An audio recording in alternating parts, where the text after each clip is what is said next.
I'm going to turn this little area into a dill patch. Dill sort of takes over and spreads out. So I want to contain it. I'm going to go ahead and contain it here. First thing I need to do is get all these weeds out. I can never get the weeds out by pulling with my hands. So I use this. I really like this thing because it measures for you. So like I know this dill needs to be a 1/4 inch to 1/2 inch deep, about a 1/2 inch. So I could just pick the halfway point there, and then I know how deep I need to dig for that seed. And I think that's just really amazing. I'll put a link to this in the comments below. I'm not an affiliate or anything. I don't get anything for it, but it's been a really good tool.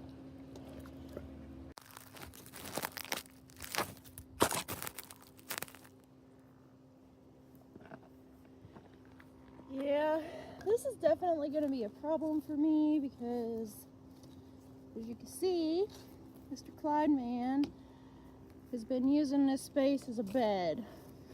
So, I'm not real sure how I'm going to keep him out of it, but it was definitely not built to be a bed for Clyde. So, if you have any tips on keeping Pyrenees out of your garden, let me know. Last year, I kept catching him up in the orchard where he can get in. I kept catching him up there eating beans. Can't really be mad at him for eating his veggies though.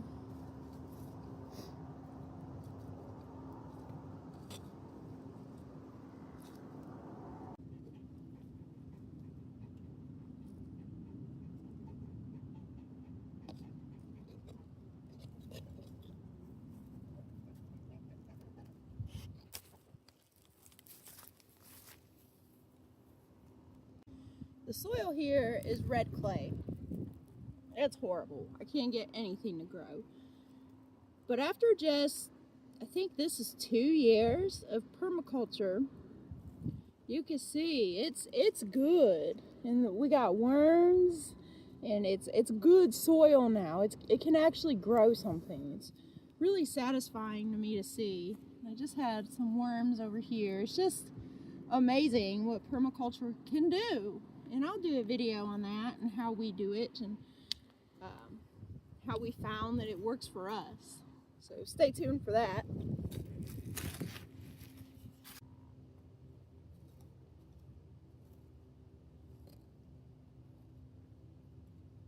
If you want some really awesome videos on permaculture right now, Billy Bond of Permapastures Farm is the man. Like, he is amazing. He's who we've learned a ton of stuff from. He's just really knows his stuff. He's into it really good. And he's a good teacher.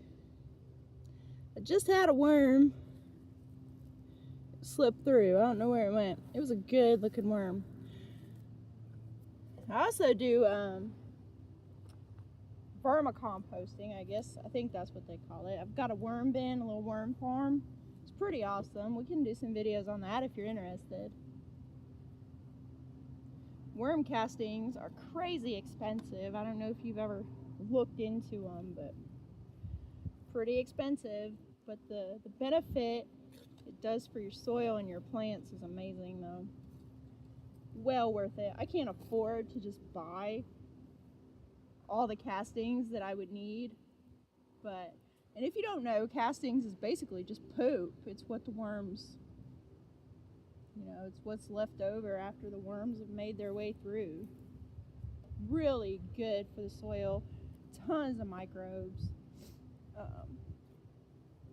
but it's super expensive. Little bags like $15 or $20. So I just started a worm farm.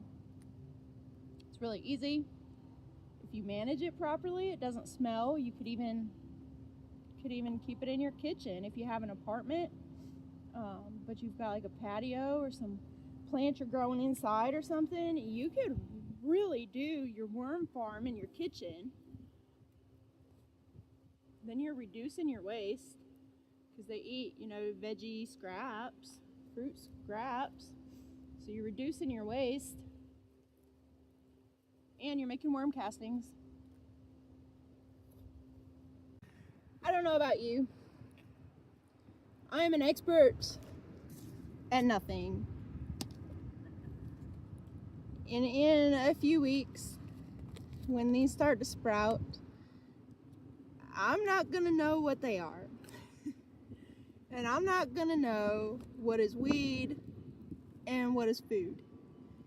So I always mark. I just buy cheap little popsicle sticks and I mark where I plant each seed. If you don't want to buy popsicle sticks or use them because they're treated or whatever, just use sticks. But I always find myself in trouble because I've took all this time and I've planted all these things. The stuff starts sprouting and I don't know if it's weed or food. So then by the time I'm able to tell, the weeds have took over and it's a big mess. So I literally mark every single seed so that I can pull anything that pops up other than where the marker's at. We'll start planting. It says 1/2 inch deep, so I'll just use the marker on my shovel here and we'll do 1/2 inch deep.